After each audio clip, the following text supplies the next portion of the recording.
رسول کریم صلی اللہ تعالیٰ علیہ وسلم کو اللہ تعالیٰ نے اپنی مخلوق کے لیے رحمت بنا کر بھیجا ہے۔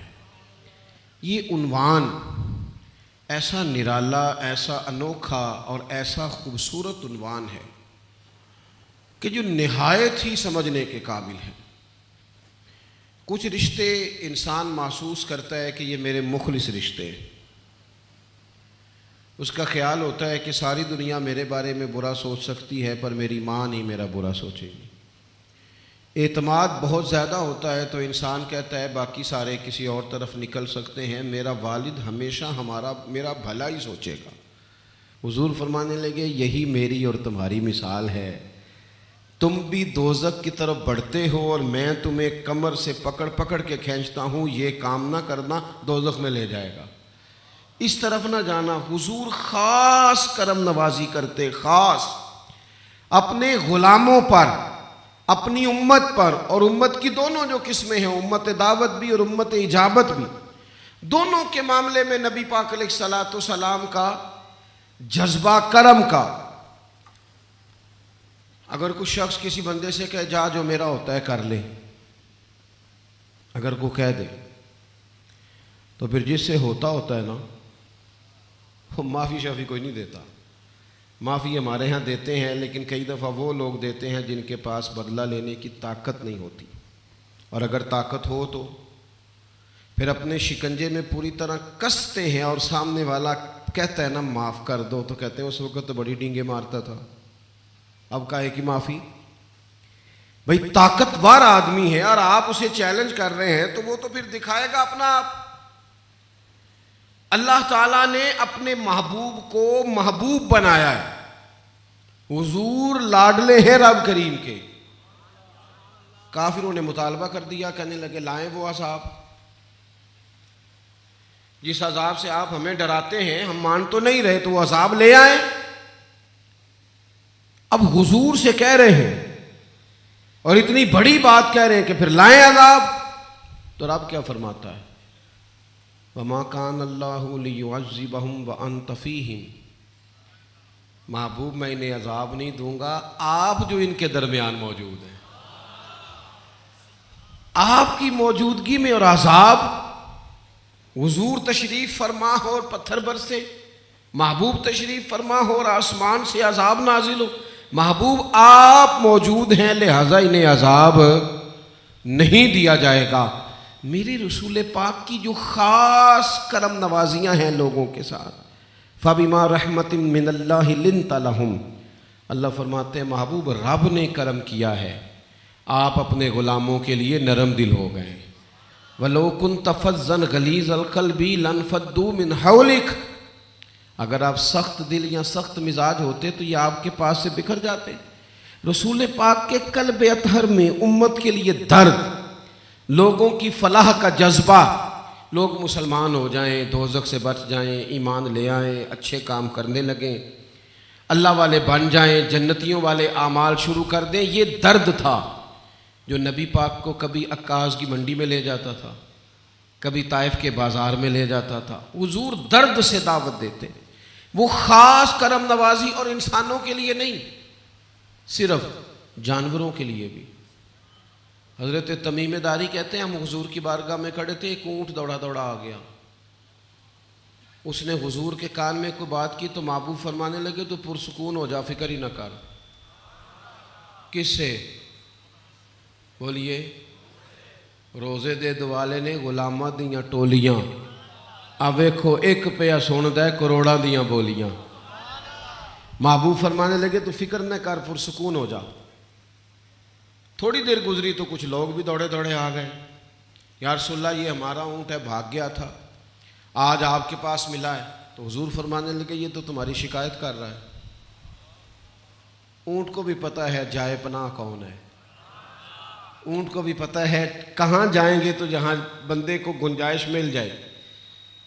یہ تو تمہاری شکایت کر رہا ہے، یہ تو کہہ رہا ہے یا رسول اللہ صلی اللہ تعالیٰ علیہ وسلم سردیوں گرمیوں میں نے سالوں ان کا بوجھ اٹھایا ہے، اور یہ تو کہہ رہا ہے حضور پھر انہوں نے مجھے افزائش نسل کے لیے رکھا تو میری نسل سے انہیں درجنوں جانور بھی ملے، حضور اب میں بوڑھا ہو گیا ہوں، یہ مجھے ذبح کر کے کھا جانا چاہتے ہیں، میں آپ کی بارگاہ میں حاضر ہوا ہوں، یا رسول اللہ صلی اللہ علیہ وسلم کرم ہو جائے۔ حضور فرمانے لگے بات ایسے ہی ہے، یہ اونٹ نے بات کی ہے، اونٹ نے، اور حضور نے من و ان ان کو بتائی ہے، فرمایا اسی طرح بات ہے، یہ صحیح کہہ رہا ہے یا رسول اللہ بالکل ٹھیک کہہ رہا ہے۔ تو حضور فرمانے لگے پھر اس طرح کرو نا، اسے میرے ہاتھ بیچ دو۔ یا رسول اللہ نہیں، ہم نہیں ذبح کریں گے، کچھ نہیں کہیں گے، آپ ہم اسے واپس لے جاتے ہیں، ذبح نہیں کریں گے۔ تو نبی پاک صلی اللہ تعالی علیہ وآلہ وسلم نے کہا نہیں بھائی تم میرے ہاتھ بیچ دو۔ 100 دینار کا حضور نے اونٹ خریدا اور خرید کے حضور نے آزاد کیا۔ اونٹ، وہ مالک جو تھے پیسے لے کے چلے گئے اونٹ کے، اونٹ نے حضور کے کان میں کچھ کہا تو محبوب فرمانے لگے آمین، پھر کان میں کچھ کہا تو حضور فرمانے لگے آمین، پھر کہا تو کہا آمین، چوتھی دفعہ کہا تو حضور رو پڑے، آنکھوں میں آنسو آ گئے۔ یا رسول اللہ یہ اونٹ کیا کہہ رہا تھا؟ تو نبی کریم فرمانے لگے اس نے پہلی دفعہ کہا ہے یا رسول اللہ اللہ تعالیٰ آپ کو اسلام اور قرآن کی طرف سے بہترین جزا عطا کرے۔ میں نے کہا آمین۔ اس نے دوسری دفعہ کہا ہے یا رسول اللہ صلی اللہ تعالی علیہ وسلم جس طرح آپ نے میرا خوف دور کیا ہے نا، میری دعا ہے اللہ قیامت کے دن آپ کی امت کا خوف بھی دور فرمائے۔ میں نے کہا آمین۔ اس نے تیسری دفعہ کہا اے اللہ کے محبوب میں نے دعا کی ہے کہ جس طرح آپ نے مجھے بچایا ہے اللہ تبارک و تعالیٰ آپ کی امت کو بھی محفوظ فرمائے۔ تو میں نے کہا آمین۔ یہ دعائیں بھلا وہ کیوں کر رہا ہے؟ اونٹ کو بھی پتہ ہے کہ جب امت سے پیار کرو حضور راضی ہوتے ہیں، نبی پاک راضی ہوتے ہیں۔ 3 دفعہ آمین کہا، چوتھی دفعہ محبوب فرمانے لگے اس نے کہا ہے یا رسول اللہ میں نے دعا کی ہے آپ کی امت آپس میں لڑے نہ، جنگ نہ کرے، جنگ و جدال نہ ہو۔ حضور رو پڑے، آنکھوں میں آنسو آ گئے۔ امت تیرے لڑنے پہ حضور روتے ہیں، تیرے لڑنے پہ میں دیکھتا ہوں صحیح العقیدہ لوگ بھی آپس کی چشمک، چھوٹی چھوٹی باتیں، رائے کا اختلاف مخالفت تک چلا گیا۔ دعا کی اللہ یہ لڑے نا، حضور رو پڑے اور صحابہ سے فرمانے لگے یہ دعا میں نے بھی رب سے مانگی تھی کہ یا اللہ میری امت آپس میں جھگڑا نہ کرے، تو مجھے کہا گیا محبوب آپ یہ دعا ہی نہ کریں۔ رب کی حکمت ہے دوستو، اگر کہیں عقیدے کا جھگڑا نہ ہو اور کہیں اتفاق ہو سکتا ہو تو ضروری تو نہیں ہم ہر اس کام کا حصہ بنے جس میں اختلاف ہی ہوتا ہے۔ ضروری تو نہیں کہ ہم ہمیشہ اس چکر میں جا کے پڑے جہاں لڑائی ہوتی ہے۔ اپنوں کے بارے میں بھی ہمارے کلیجے اتنے سخت ہیں، دلوں میں اتنی عداوت ہے، کہیں تو کوئی گنجائش ہو، کہیں تو کوئی پیار ہو۔ حضور چاہتے ہیں کہ امت لڑائی نہ کرے۔ دوستو رسول کائنات صلی اللہ علیہ وسلم پیار کرتے۔ اب یہ دیکھیں نا، اگر کوئی بیمار ہوتا تو حضور وہاں بھی چلے جاتے، اگر کوئی آدمی مقروض ہوتا تو رسول پاک، اور بڑی بڑی انفرادی حدیث موجود ہے، ایک مقام ایسا بھی آیا تھا کہ رسول کریم نے فرمایا تھا اگر میری امت میں سے کوئی شخص انتقال کر جائے، ترکہ چھوڑ کے جائے تو بچوں میں بانٹ دینا، اور اگر اس کے ذمے قرضہ ہو تو میرے پاس آ جانا، میں اس کا قرض ادا کر دوں گا میرے ذمے۔ سچ بتانا، بھائی مقروض ہو تو دوسرا بھائی کہہ نہیں دیتا میں اس کے سیاہ سفید کا ذمہ دار نہیں۔ یہاں باپ نہیں نکلوا دیتے کہ یہ بندہ بھائی وہ جانے، اس کا کام جانے، میں نہیں ذمہ داری لیتا حضرت۔ اور ہمارے ہاں کیا ہوتا ہے دینی سیاسی جماعتوں میں، اللہ ماشاءاللہ بڑی بڑی جماعتوں میں کیا ہوتا ہے، جب تک تو وہ آپ کے اشتہار لگا رہا ہے تب تک تو کارکن ہے، جب تک آپ کے نعرے لگا رہا ہے تب تک تو سپورٹر اور ووٹر ہے، اور اگر بیچارہ کہیں الجھ گیا تو پھر حضرت صاحب فرماتے ہیں اے اودا ذاتی معاملہ ہے, اے اودا حضرت صاحب جدوں تواڈے گھر جھاڑو پھیردا سی ادوں نہیں سی ذاتی معاملہ. کیا مذاق ہے, صرف تعلقات سکھوں کے وقت ہیں. اور یہ آپ نے ناراض نہیں ہونا, یہ کم و بیش ہم سب کا مسئلہ ہے. ہم دیکھتے ہیں کہ اگر سورج پورا چڑھ گیا ہے تو پھر تو چلو ہم بھی تھوڑی دھوپ حاصل کر لیتے ہیں. اگر چاند پورا چمک گیا ہے تو تھوڑی روشنی ہمارے حصے بھی آ جائے. لیکن جب وہ رات کو چلا جاتا ہے تو پھر یاد بھی کوئی نہیں کرتا, سورج کا نام ہی کوئی نہیں لیتا کہ وہ بھی تھا. چاند اگر نہیں ہے تو اپنی اپنی لائٹ جلانے کی کرتے ہیں, کوئی کہاں مس کرتا ہے. صرف اس دور میں یاد رکھا جائے گا جب حالات بڑے اچھے ہوں گے, جب ماحول بڑا عمدہ ہوگا, جب کیفیات بڑی اعلیٰ ہوں گی, جب تعلقات بڑے اچھے ہوں گے. بڑے سالوں کے بعد ایک پیار کرنے والے مل گئے, مجھے شکوہ نہیں کوئی بھی, بڑے سالوں کے بعد مل گئے. تو انہوں نے اپنا محبت کا رشتہ مجھے بتایا کہ میرا آپ سے یہ محبت کا رشتہ ہے. میں نے کہا الحمدللہ, اللہ تعالیٰ آپ کو جزائے خیر دے. کہنے لگے کبھی ملنے آئے نا. تو میں نے کہا میرا دل کرتا ہے انسان ہونا تو کچھ باتیں رہ نہ جائیں, میں کر لوں. کہنے لگے کر لے. میں نے کہا ویسے آپ کو آج پتہ چلا ہے کہ میرا اور آپ کا رشتہ ہے, پہلے بھی تھا, آج کیا صرف سمجھ آئیے, آج اندازہ ہوا ہے. کیوں نہیں ہم رشتوں سے پیار کرتے؟ ہمیں کیا صرف ان فانی چیزوں سے محبت ہے, یا ان چند القابات سے پیار ہے, یا شہرت کے اس عروج سے صرف محبت ہے؟ آج پتہ چلا ہے بعض لوگوں کو کہ فلاں آدمی سے بھی ہمارا تعلق ہوتا ہے. تھوڑا سا نا باہر بھی نکلیں, کبھی کسی کے دکھوں میں بھی اس کے ساتھ چلنا سیکھیں. کبھی وہ کسی نے کہا تھا کہ میرا دل کرتا ہے کہ کوئی بندہ ایسا بھی ہو کہ میں اس سے جھوٹ بھی بولوں تو وہ مجھ سے سچ بولے, وہ میری سب رسوائیوں کا ساتھی ہو. کبھی ایسا بھی ہو کہ کوئی شخص ایسا بھی ملے کہ جو کہ یار دکھ سکھ میں تیرے ساتھ, اتار چڑھاؤ میں تیرے ساتھ ہوں. لیکن آہستہ آہستہ لوگ بچنے لگ جاتے ہیں, اپنا آپ بچانے لگ جاتے ہیں, پیچھے پیچھے ہٹنے لگ جاتے ہیں. دو قسم کے مجنوں ہوتے ہیں نا, ایک چوری کھانے والے اور ایک جان دینے والے. اور ہمارے زمانے میں اکثر شاگرد, مرید, بھائی, پیار کرنے والے وہ مفت میں لاڈلے ہیں. کہتے ہیں میں بڑا لاڈلا ہوں. کس بات پہ؟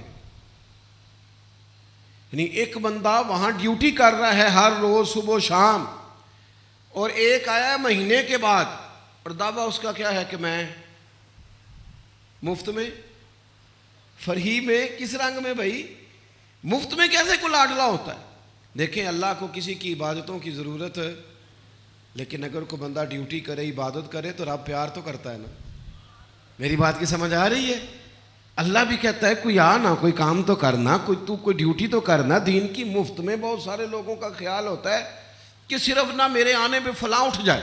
رسول پاک نے کرم نوازی کی, حضور دکھوں میں ساتھ دیتے.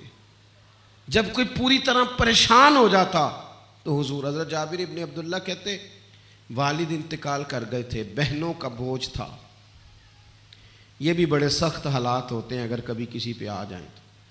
شروع میں جب کچھ بچے ان کے سر سے والد کا سایہ اٹھتا ہے تو لوگ آتے ہیں, شروع میں اظہار ہمدردی کرتے ہیں. کوئی حکم ہو جاتے دسیا جی اسی تواڈے نال ہاں, تواڈے سر تے کھلے ہیں. یہ کچھ دنوں کے لیے. پھر آہستہ آہستہ وہ کہنے لگ جاتے ہیں چار بھرا نے کام کیوں نہیں کرتے؟ وہ ایسے تھوڑی ہے, ابا کوئی ایسے ہی چلا گیا ہے, وہ بڑا کچھ چھوڑ کے گیا جی, انہوں نے چھپایا ہوا ہے. پھر تھوڑے عرصے کے بعد کہانیاں نکلنی شروع ہو جاتی ہیں. پھر تو کچھ ایسی باتیں ہوتی ہیں جو سنی نہیں جاتی, کچھ ایسے جملے ہوتے ہیں جو سہے نہیں جاتے, کچھ ایسی بھی کہانیاں مارکیٹ میں آتی ہیں جن کا وجود نہیں ہوتا. حضرت جابر ابن عبداللہ رضی اللہ تعالیٰ عنہ فرماتے ہیں والد چلے گئے, بہنوں کا بوجھ تھا, قرضہ چڑھ گیا. میں نے پیسے دینے تھے تو ہر بندے سے میں کہہ رہا تھا یہ کھجوریں پک جاتی ہیں تو دیتا ہوں, یہ کھجوریں پک جاتی ہیں تو دیتا ہوں. اور میں ایک اور بات بھی آپ کو بتاؤں, جیب میں ہونا پیسے تو بندے میں عیب بھی کوئی نہیں نظر آتا. اور اگر کبھی غریبی آ جائے نا, میری غربت نے کیا مجھ کو زمانے میں بدنام, تیری دولت نے تیرے عیب چھپا رکھے. دولت چھپا دیتی ہے, بڑے لوگ بات جرت ہی نہیں کرتے. سیدنا جابر ابن عبداللہ کہتے ہیں جس بندے کو بھی پیسے دینے تھے میں اسے کہتا کھجوریں پکتی ہیں تو دیتا ہوں، کھجوریں اب کھجوریں پک گئیں، کھجوریں تھوڑی تھیں، پیسے زیادہ تھے. ہر دوست سے کہا، سنگی سے کہا، رشتہ دار سے کہا. آہستہ آہستہ پیچھے ہٹ گئے. پھر مجھے خیال آیا تو رحمت للعالمین محبوب کا غلام ہے. سیدھا دروازہ رسول پہ گیا. اور میرے بھائی لوگ ٹیلی فون نہیں کرتے، کہتے میں اپنی ساکھ کیوں خراب کروں. کہتے ہیں نبی کریم علیہ السلام وہ بندہ یہودی تھا جس کے میں نے پیسے دینے تھے. حضور میرے ساتھ اس کے پاس گئے، کہا اگر تو مہلت دے دے تو تجھے پیسے وقت پہ دے دیے جائیں گے. وہ یہودی تھا، اڑ گیا، کہنے لگا نہیں دیتا. وہ اڑ گیا تو محبوب نے فرمایا کوئی نہیں، پھر آ جا، تو لے لے پیسے آ کے. ہاں تو پھر آ جا نا، آ جا. حضرت عمر فاروق فرماتے ہیں جس وقت حضور چلے نا، میں اسی وقت ہی سمجھ گیا کہ معاملہ کرم والا ہے. نبی کریم آئے خود باغ میں، خود حضور آئے ایک مکروز کے ساتھ، غریب کے ساتھ، ایک تنگ دست آدمی کے ساتھ، ایک ساز کی کشش لائی. کہتے ہیں میرے کھجوروں والے باغ میں ڈھیر لگے ہوئے تھے، رسول پاک نے اس کے گرد چکر لگایا. اے آمنہ تیرے معصوم پتر کی شفقتوں پہ قربان جائیں. کہتے ہیں رسول کریم نہ اپنی تہمت سمیٹ کر زمین پر بیٹھ گئے. او حضور ہی میرے گھر آ گئے، نبی کریم میرے کھیت میں بیٹھ گئے، میرے نصیب تو دیکھو. اور حضور نے فرمایا جابر چل تولتا جا اور دیتا جا. حضرت جابر ابن عبداللہ کہتے ہیں میرے بھی وارے نہارے ہو گئے، میں تولتا جاتا دیتا جاتا. جب قرض پورا ہو گیا تو حضور مسکرائے، فرمایا چل تھوڑا زیادہ بھی دے دے. کہتے ہیں کچھ تحفہ تن بھی دے دیا. حضرت جابر ابن عبداللہ فرماتے ہیں حضور اٹھ کے آئے تو فرمانے لگے ذرا ایک دفعہ حساب لگا لینا، جب میں آیا تھا تب زیادہ تھی کہ جب میں جا رہا ہوں تب زیادہ ہیں. اب دیکھیں یہ فاضل بریلوی کا قلم ہے، ہر جگہ یاد آ جاتا ہے. کیا کہتے ہیں بھلا؟ لوگ کہتے ہیں نا سبحان اللہ، ماشاء اللہ، واہ واہ. یہ جب واہ واہ نکلتی ہے تو بندہ پورا کھلا ہوا ہوتا ہے. کیا کہتے ہیں اعلیٰ حضرت؟ کہتے ہیں واہ کیا جود و کرم ہے. اب ذرا اس انداز میں سمجھے جس انداز میں میں عرض کر رہا ہوں. کہتے ہیں واہ کیا جود و کرم ہے شاہ بطحہ تیرا، اور نہیں سنتا ہی نہیں، نہیں سنتا ہی نہیں مانگنے والا تیرا. اور فرماتے ہیں میں تو مالک ہی کہوں گا کیونکہ ہو مالک کے حبیب، یعنی محبوب و محب میں نہیں میرا تیرا. آج باتیں تھوڑی کرنی ہے آپ سے. حضور نہ کریم ہیں، کرم فرماتے ہیں. یار میلاد شریف کا موقع ہے، ربیع الاول شریف کے دن ہیں، تھوڑا تھوڑا، زیادہ نہیں میں کہہ رہا، دیکھو میں اپنے لفظ سوچ کے ادا کر رہا ہوں، تھوڑا تھوڑا دوسروں کا فائدہ نہ سوچنا شروع کریں آج سے. وے لو تسی ہلکا ہلکا بھی ہنج نہیں کیتا، اور تھوڑا تھوڑا کہا ہے میں نے، ابھی تو فول ہی نہیں کہا میں نے. حضور رحمت للعالمین ہے نا، ہر ایک کا فائدہ کر رہے ہیں محبوب. حضور کی رحمت سے غیر بھی فائدہ اٹھاتے ہیں. تھوڑا سوچ کے تو دیکھیں کسی اور کے بارے میں، کسی کا نفع کرنے کا ارادہ تو کریں. کچھ تھوڑا سا نا آپ دیکھیں تو صحیح کتنے لوگ ہیں جو آپ کی وجہ سے تسلی میں آ سکتے ہیں، دل ٹھنڈے ہو سکتے ہیں، طبیعتیں سکون پا سکتی ہیں. تھوڑا غور تو کریں. ایک صحابی حضرت جلابیب، سیاستہ میں حدیث موجود ہے، جنگ میں حضور کے ساتھ گئے تھے، زیادہ گورے بھی نہیں تھے، قبیلہ بھی اونچا نہیں تھا، سیاہ فام صحابی شہید ہو گئے. کریم فرمانے لگے دیکھو بھائی جنگ ختم ہو گئی. فرمایا شہداء کو دیکھو بھائی کوئی رہ تو نہیں گیا. صحابہ دیکھ کے آئے، آ کے کہا حضور کوئی نہیں رہ گیا. فرمایا دیکھو کوئی رہ تو نہیں گیا. پھر دیکھ کے آئے، حضور کوئی نہیں. او فرمایا دیکھو تو صحیح کو رہ تو نہیں گیا. واپس گئے، عرض کی حضور آپ کس کی بات کر رہے ہیں؟ فرمایا مجھے میرا جلابیب نہیں نظر آ رہا. حضور تشریف لے گئے تو 7 کافروں کی لاشوں کے پاس ان کا مقدس وجود شہادت سے سرفراز ہو کر تشریف فرما تھا. حضور فرمانے لگے دیکھو نا میرے جلابیب نے کیا کیا. ان 7 کو واصل جہنم کر کے پھر شہادت پائی ہے. عرب کے اندر رواج تھا قبر میں قریبی لوگ اتارا کرتے تھے، قریبی لوگ، یہ یہاں موجود ہے اور ان کا رشتہ دار کوئی نہیں. جس صحیح حدیث میں لفظ موجود ہیں، ناک موٹی ہے، رنگ کالا ہے. رسول کریم نے پتہ کیا فرمایا؟ فرمایا اسے معمولی نہ سمجھنا، ھذا منی وانا منہ، فرمایا یہ مجھ سے ہے، میں اس سے ہوں. اور پھر عجیب نظارہ لوگوں نے دیکھا کہ کسی کو قبر میں اتارا جاتا تھا نا، قبر میں تو 2-3 لوگ اتارتے تھے، لیکن اس خوبصورت آدمی کے نصیب دیکھو، حضور نے اکیلے ہی اٹھا لیا بازوؤں پہ، اور یوں اٹھا کے حضور نے نا سینے کے ساتھ لگایا، آخری ویلے میری آنکھیاں راہ تکنا ہے تیرا تے کچھ بھی نہیں جاندا سجنا، پا جاویں جے ایک پھیرا، تے جے تو سر تے آن کھلو میں تے چل پردہ رہ جائے میرا، جے تو سر تے آن کھلو میں تے تھوڑا پردہ رہ جائے میرا، تے سوکھا نکلے ساوے ظہوری جے ویخ لوے مکھ تیرا. محبوب نے بازوؤں پہ اٹھایا اور صحابہ فرماتے ہیں دل کرتا تھا کاش آج ہم مر جاتے نا. حضور خود لے کے قبر میں اترے، محبوب نے دست شفقت سے قبر میں لٹایا. کہہ دوں کہ پسے مردن بعد مرنے کے، پسے مردن فرشتوں نے جو تلاشی لی تو کیا نکلا؟ پسے مردن کہتے میں مر گیا، فرشتے آئے اور میرے مرنے کے بعد میرا کفن ٹٹولنے لگے، لایا کیا ہے؟ پسے مردن فرشتوں نے جو تلاشی لی تو کیا نکلا؟ فقط ایک دل کے گوشے سے خیال مصطفیٰ نکلا، خیال مصطفیٰ نکلا.